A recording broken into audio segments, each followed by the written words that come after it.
Ya,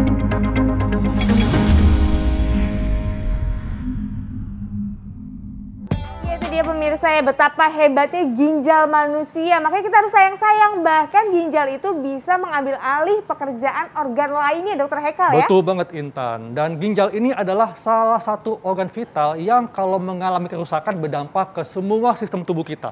Dan ginjal berkaitan dengan urin nih. Dan urin bisa kita bisa deteksi kondisi tubuh kita melalui warna urin. Nah, sebelum kita bahas nih, kita simak dulu tayangannya berikut ini.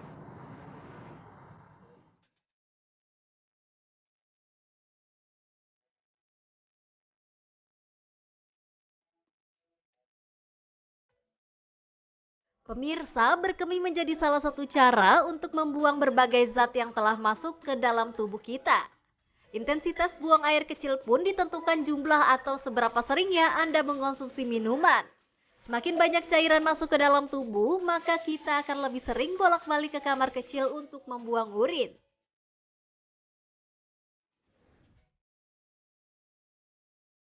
Nah, pemirsa, seberapa sering Anda memperhatikan warna air kemih Anda? Bau dan warna pada urin pun ditentukan oleh jenis makanan dan minuman yang masuk ke dalam tubuh kita. Ada yang berwarna bening, kuning terang hingga keruh, hingga kecoklatan dengan bau yang lebih menyengat dari aroma khasnya.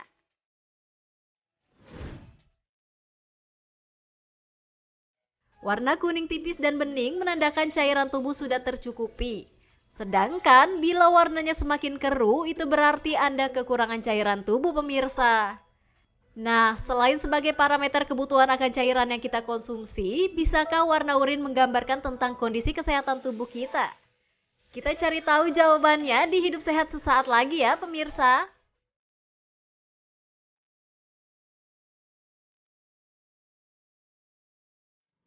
Tuh pemirsa, jadi kita mesti cermat nih mengamati warna urin kita karena bisa saja itu petunjuk adanya sesuatu di tubuh kita. Dan di tengah kita sudah ada Dr. Nimade Hustrini, dokter penyakit dalam konsultan ginjal hipertensi. Halo dok, apa kabar? Baik, Dokter Halo Heka. dokter, selamat pagi. Selamat pagi, Mbak Intan. Dokter, tadi saya takjub ya melihat fungsi ginjal kita ternyata kompleks sekali ya dokter ya, dan bahkan bisa mengambil alih organ lainnya dok. Ini juga berkaitan sama urin ya dokter Betul, Hekal ya? iya. Dan katanya dok ya, orang dengan kelainan ginjal atau gangguan ginjal alami perubahan warna urin menjadi coklat, oranye, tua, atau kemerahan. Ini fakta atau mitos dok? Bisa jadi fakta. Bisa Kenapa, jadi Dok? fakta dokter? Iya. Oh, gimana tuh dok? Ya, jadi pada pasien-pasien dengan gangguan fungsi ginjal itu kan penyebabnya banyak ya. Jadi misalnya karena batu, karena diabetes, atau hipertensi dan sebagainya, semuanya bisa memberikan tanda yang spesifik pada urin atau kencing ya. Jadi warna di urin itu atau bau di urin itu merupakan salah satu indikator untuk kelainan gangguan ginjal gitu. Tapi ada banyak sekali hal-hal lain yang harus diperhatikan, misalnya keluhan pasien, kemudian riwayat penyakitnya, nilai lab dan sebagainya. Tapi misalnya pasien dengan warna urin yang kemerahan gitu ya, itu bisa disebabkan karena ada darah di urin, ada darah ya. Walaupun hanya 1 cc darah yang masuk ke dalam kencing itu bisa menyebabkan kekhawatiran ya. Nah, darah ini bisa disebabkan karena misalnya orang lagi cek urin, dia menstruasi, nah itu di luar ginjal. Tapi kalau masalah ginjal misalnya karena batu ginjal ya, atau dia karena infeksi saluran kencing ya. Kemudian bisa juga karena hal lain, pasiennya lagi minum obat-obat pengencer darah, nah itu bisa ya. Jadi kelainan ginjal salah satunya dari urin bisa bisa dideteksi ya dokter ya? Betul. Nah dokter, ini katanya nih juga kalau warna urin kita agak kuning pekat, ini pada umumnya karena dehidrasi dokter. Ini fakta atau mitos? Itu fakta. Oh fakta dokter. Iya. Jadi tadi tayangannya sangat bagus ya. Ginjal itu mendapatkan darah sekitar 20-25% dari jantung ya, dari cardiac output namanya, curah jantung. Jadi setiap menit itu ginjal mendapatkan darah sekitar 1-1,2 liter per menit. Jadi total dalam sehari ginjal itu bisa kemasukan darah sekitar 180 liter sehari.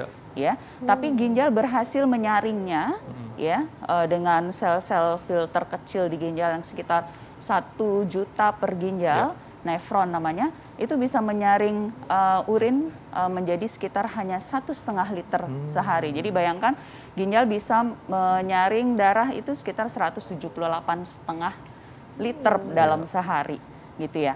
Nah, apabila kita kekurangan cairan, maka ini adalah respon tubuh supaya organ-organ lain tidak kekurangan air, ya. Makanya ginjal berusaha untuk menyerap lagi cairan yang bisa masuk ke dalam tubuh lebih banyak lagi sehingga kita otak, jantung dan semuanya tidak kekurangan cairan.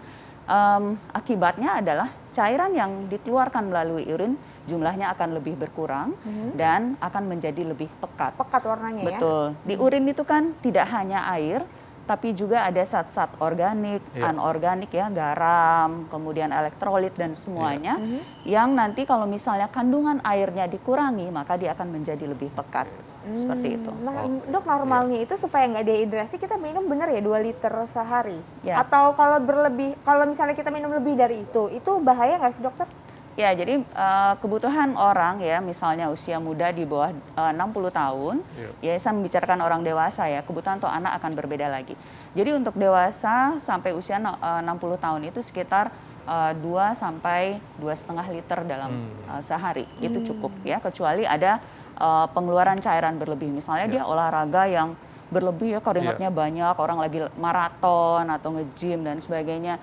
Atau dia lagi diare, muntah-muntah, nah itu dia bisa minum lebih banyak lagi disesuaikan dengan kehilangan cairan.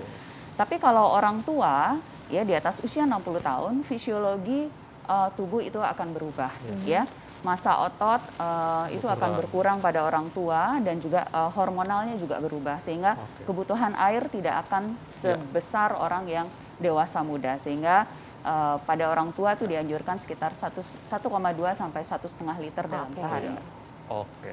Dok, ini kan di masyarakat diabetes dikenal dengan nama lain kencing manis. Nah, karena katanya kalau penderita diabetes, warna urinnya itu transparan dan beraroma agak manis. Ini fakta atau mitos, Dok? Ya, ini fakta ya. Oh, fakta dokter, memang ada aroma agak manis ya? Ya, jadi pada diabetes yang terutama yang tidak terkontrol ya, gula darahnya tinggi terus ya, itu bisa kalau kita iseng tuh cium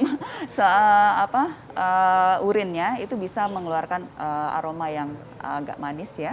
Kemudian juga aroma-aroma spesifik dari benda keton ya. Karena kan karena gula tidak bisa masuk ke dalam sel, maka tubuh akan memakai sumber energi lain sehingga yang dikeluarkan di kencing itu adalah keton.